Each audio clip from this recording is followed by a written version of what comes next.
তো আমার প্রিয় বন্ধুগণ, চলুন আজকে দেখি অর্পিতা কি ভিডিও নিয়ে এসছে। আজকে অর্পিতা নিয়ে এসেছে আবারও একটা রেসিপি ভিডিও। আর এই রেসিপিটা হচ্ছে মাছের ডিমের বড়ার টক। আমার পরিবারের সবার এটা খুব প্রিয় একটা খাবার। তো চলুন কিভাবে বানালাম সেটাই আজকে আপনাদের সাথে শেয়ার করে ফেলি।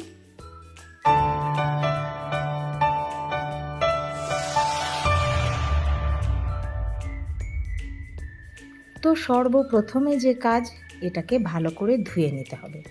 একদম পরিষ্কার করে, গায়ে ছোট ছোট একটা দুটো আঁশ থাকলেও থাকে, তো সেটা একটু সুন্দর করে ফ্রেশ জলে বারবার ভালো করে ধুয়ে নিতে হবে। তারপর যেটা করতে হবে, এটাকে ভালো করে চটকাতে হবে।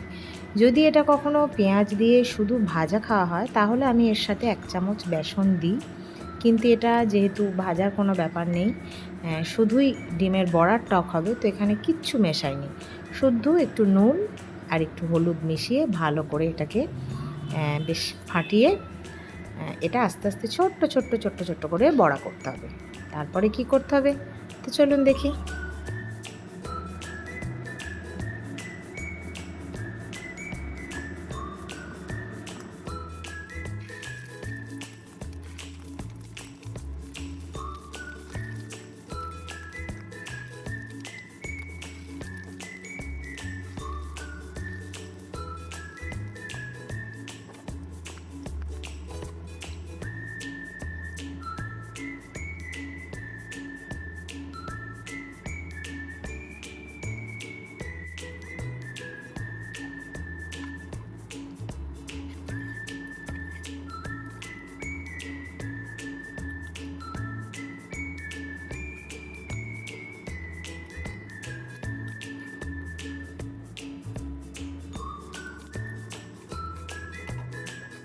তো বন্ধুগণ, কি দেখলেন, বড়া আমার ভাজা হয়ে গেছে। তো এদিকে যেটা করতে হবে, তেঁতুল ভেজাতে হবে, যেহেতু তেঁতুলের টক বানাবো। আহা, কি দারুণ যে খেতে হয় না। তো যাই হোক, এই দেখুন কিছুটা তেঁতুল আর জল, সেটাকে ভিজিয়ে ভালো করে চটকে কাতটাকে বার করে নিতে হবে। এটা একদম নতুন তেঁতুল ছিল আমার, তো সেই জন্য বেশিক্ষণ ভিজতে লাগেও নি, তো তাড়াতাড়ি ভিজেই গেছিলো। একটু ভালো করে চটকে নিয়ে কাতটাকে সুন্দর করে বার করে সেটাকে আবার ছেঁকে নিয়ে জলটাকে শুধু দিতে হবে।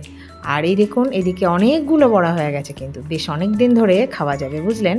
আর এই টক যত রেখে রেখে খাওয়া যাবে, এর স্বাদ তত ভালো হবে।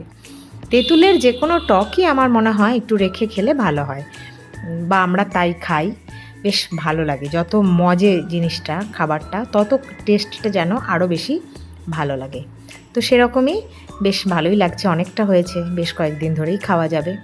তো এদিকে কড়াইয়ে তেল দিয়ে দিয়েছি, একটু সর্ষের তেল, আর ফোড়ন হিসাবে একটু 5 ফোড়ন আর শুকনো লঙ্কা।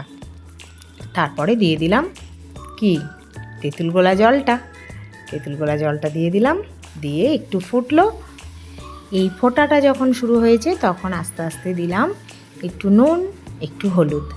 তো ফোটাটা ফুটুক, এরপর মাছের ডিমের বড়াটা দিয়ে দিই, একটু জল দিই, একটু বেশিক্ষণ ফুটুক, তারপর আবার আসছি।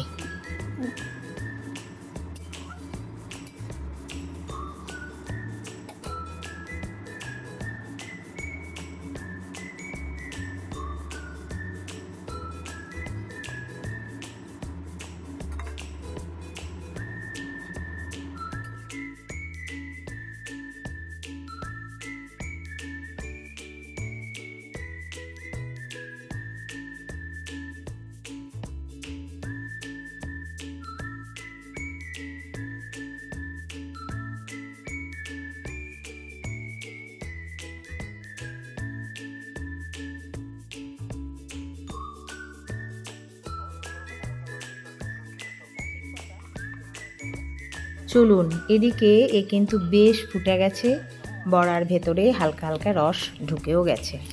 এদিকে আমাকে আবার এটাকে একটু মিষ্টি তো করতে হবে, তার জন্য আমরা টকের ক্ষেত্রে বেশিরভাগ সময়ে গুড় দিই। ঠিক আছে, তো সেই গুড় ছিল, আখের গুড় কেনাই থাকে ঘরে, তো সেই আখের গুড়টাকে একটুখানি একটা বাটিতে জল দিয়ে সুন্দরভাবে গুলে নিচ্ছি।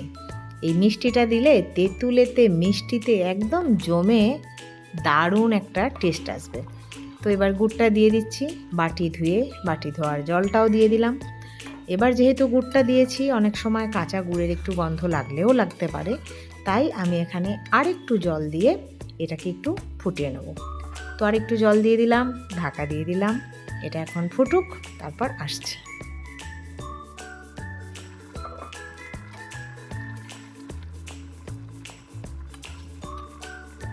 এই দেখুন বন্ধুগণ, আমি যা বানাতে চেয়েছিলাম মাছের ডিমের বড়ার টক আমার হয়ে গেছে। দেখতে তো ভারী সুন্দর হয়েছে, জানি না খেতে কেমন হবে, আশা করি ভালোই হবে। তো হয়ে গেল, অনেকটা হয়েছে, বেশ ভালোই লাগছে। এখন ঝোলটা একটু পাতলা পাতলা আছে, ওটা একটা দুটো দিন ফ্রিজে থাকলে দারুণ জমে যাবে। তো আপনাদেরকে দেখানোর জন্য একটা ছোট্ট প্লেটে কয়েক পিস নিয়ে একটু সার্ভ করে দিলাম। কেমন লাগলো জানাবেন, ভালো লাগলে ছোট্ট করে একটা লাইক দেবেন, আর বেশি ভালো লাগলে চ্যানেলটিকে সাবস্ক্রাইব করে সব সময়ের মতো এত ভালোবাসা নিয়ে সাথে থাকবেন, পাশে থাকবেন। সবাই ভালো থাকুন, টাটা।